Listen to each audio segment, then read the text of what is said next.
Non veg சமையல் சொந்தங்களுக்கு வணக்கம். இன்றைக்கி ஒரு அருமையான டேஸ்ட்டில் ரொம்ப சிம்பிளாக செய்கிற மாதிரி ஒரு சூப்பரான காலை டிஃபன் பிரேக்ஃபாஸ்ட் தான் செய்ய போகிறோம். உங்கள் வீட்டில் இருக்கிறவங்களுக்கு ஹெல்த்தியான டிஃபன் செய்யணும்னு நினச்சிங்கன்னா கண்டிப்பாக இந்த மாதிரி செஞ்சு கொடுங்க, சூப்பராக இருக்கும். இப்போ அதுக்கு முதலாவதாக அடுப்பில் ஒரு பேன் வச்சுட்டு ஒரே ஒரு டேபிள் ஸ்பூன் அளவுக்கு மட்டும் எண்ணெயை சேர்த்துக்குருவோம். எண்ணெய் சூடான உடனே ஒரு அரை டீஸ்பூன் அளவுக்கு கடுகு சேர்த்துக்குருவோம். கடுகு பொரிஞ்சிட்டு இருக்கும்போதே ஒரே ஒரு டீஸ்பூன் அளவுக்கு உளுந்தை சேர்த்துக்கணும். இது ரெண்டு நல்லா பொரிஞ்சு வரட்டும். கடுகு உளுந்து நல்லா எண்ணெயில் பொரிஞ்சு வந்துருச்சு. பொரிஞ்சு வந்த பிறகு இங்கே ஒரு 100 கிராம் வெங்காயத்தை நல்லா வெட்டி வச்சுருக்கோம். அந்த மாதிரி சின்ன சின்ன துண்டுகளாக வெட்டி வச்சுருக்கோம். அதையும் நம்ம இந்த இடத்துல சேர்த்துடலாம். அப்படியேவும் அந்த எண்ணெயில் தாளிப்பிலேயே நல்லா வெங்காயத்தை பரட்டி விடுங்க. கருவேப்பிலை ஒரு 3 கொத்து உருவி வச்சுருக்கோம். அதையும் நம்ம உள்ளே சேர்த்துடலாம். பச்சை மிளகா முழுக்க காரத்துக்கு நம்ம ஒரு 4 பச்சை மிளகா நல்லா வட்ட வட்டமாக வெட்டி வச்சுருக்கோம். அதையும் உள்ளே சேர்த்துக்கலாம். சேர்த்துட்டு அந்த மிதமான சூட்லேயே அந்த வெங்காயத்தோடு பரட்டி கொடுங்க.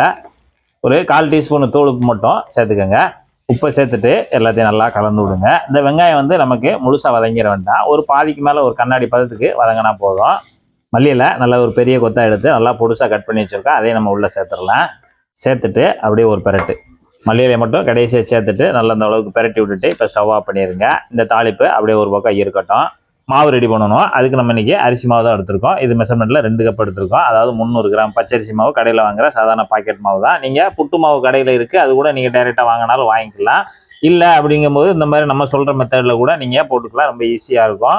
இப்போ 2 கப்பு அரிசி மாவுக்கு 100 கிராம் ரவை. நம்ம சாதாரணமாக ரவை தான், இது வறுக்கலாம் வேண்டாம். பாக்கெட்டில் வாங்குகிற அந்த ரவையை அப்படியேவும் ஒரு 100 கிராம் எடுத்து இதில் சேர்த்துக்கோங்க. இதில் ஒரு 1/4 டீஸ்பூன் தூள் உப்பு, ஜீனி ஒரு அரை டீஸ்பூனு. இப்போ நம்ம புட்டு பண்ணும்போது இந்த ஜீனி போட்டு மாவு ரெடி பண்ணும்போது லேசான அந்த இனிப்பு கலந்து இருக்கும்போது ரொம்ப சூப்பராக இருக்கும். அதனால தான் அந்த இடத்துல நம்ம ஜீனி சேர்த்துருக்கோம். இப்போ ஒரு தடவை அந்த ரவை, அரிசி மாவு, உப்பு, அந்த ஜீனி எல்லாத்தையும் ஒரு தடவை நல்லா கலந்து விட்டுருங்க. சாதாரண தண்ணி தான். சாதாரண தண்ணி கொஞ்சம் கொஞ்சமாக ஊற்றணும். அது லேசாக தெளிச்சு விட்டு தான் நம்ம மாவு ரெடி பண்ணணும். இப்போ நம்ம கொஞ்சமாக கிட்டத்தட்ட ஒரு 50 ml தண்ணி தெளிச்சிருக்கோம். தெளிச்சுட்டு அந்த மாவில் அப்படியே விரவி கொடுங்க. 50 ml தண்ணி ஊற்றிருக்கோம். அதுலேயும் அந்த ரவை அரிசி மாவோடு சேர்த்து அந்த தண்ணியை போட்டு நல்லா விரவி கொடுங்க. மறுபடியும் கொஞ்சமாக தண்ணி, ஒரு கைக்குழி அளவு மட்டும் தண்ணி சேர்த்துக்கோங்க. நல்லா பிசைஞ்சு விட்ட பிறகு இப்படியே மாவை நல்லா இந்த மாதிரி உதிரி பண்ணுங்க. இந்த மாதிரி உதிரி பண்ணும்போது நமக்கு நல்லா ஒரு புட்டு பதத்துக்கு உதிரியாகி வரும். இப்போ நமக்கு கிட்டத்தட்ட 100 ml தண்ணி தான் தேவைப்பட்டிருக்கு. 100 ml தண்ணிக்குள்ளேயே நம்ம போட்டு இந்த மாதிரி நல்லா பொலுன்னு இருக்கிற மாதிரி நல்லா இந்த மாதிரி விரைவு எடுத்துக்கிறணும். இது மேலே வெங்காயம், பச்சை மிளகாய் தாளி போட்டு வச்சுருக்கோம்ல, அதை எல்லாத்தையும் கொட்டிடுங்க. மஞ்சள் தூள் ஒரு அரை டீஸ்பூன். இது நம்ம தாளிப்புலேயே போடனாலும் போட்டுக்கலாம், கடைசி போடனாலும் போட்டுக்கலாம். ஒரு தடவை நல்லா கலந்து விடுங்க. அந்த தாளிப்பு, அந்த புட்டு மாவு எல்லாத்தையும் சேர்த்து இந்த மாதிரி நல்லா விரைவி கொடுங்க. இப்போ நமக்கு சூப்பராக பச்சை புட்டு மாவு ரெடி ஆயிடுச்சு. பார்த்தீங்கன்னா நல்லா அருமையாக ரெடி ஆயிடுச்சு.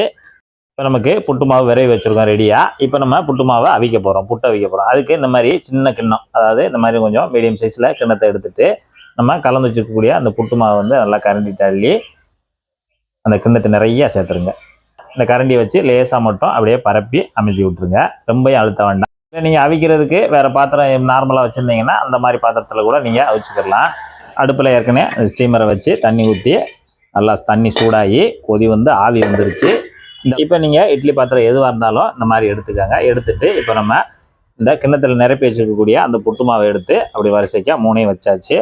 வச்சுட்டு இப்போ நம்ம ஒரு மூடி போட்டு கிட்டத்தட்ட ஒரு 10 நிமிஷத்துக்கு குறையாமல் நம்ம இதை அவிச்சு எடுக்கணும். நீராவிலே நல்லா வெந்து வரட்டும். இப்போ நமக்கு 10 நிமிஷம் ஆயிடுச்சு. 10 நிமிஷத்தில் நம்ம திறந்து பார்ப்போம். செம்மையாக சூப்பராக புட்டு நல்லா அருமையாக வந்திருக்கு. இப்போ நம்ம உள்ளேருந்து வெளியே எடுத்துடலாம். சூடாக இருக்குது, பார்த்து எடுங்க. ஒரு துணிகினி வச்சுக்கோங்க. அவ்வளோதான், செம்மையாக இருக்குது. அது பக்கத்துலேயும் ஒரு குருமா, நமக்கு வெங்காய குருமா மசாலா போட்டு சூப்பராக ரெடி ஆகிருக்கு. அதோடு அப்படியே லேசாக அப்படி பெரட்டி சாப்பிடும்போது புட்டு செம்ம பிரமாதம்.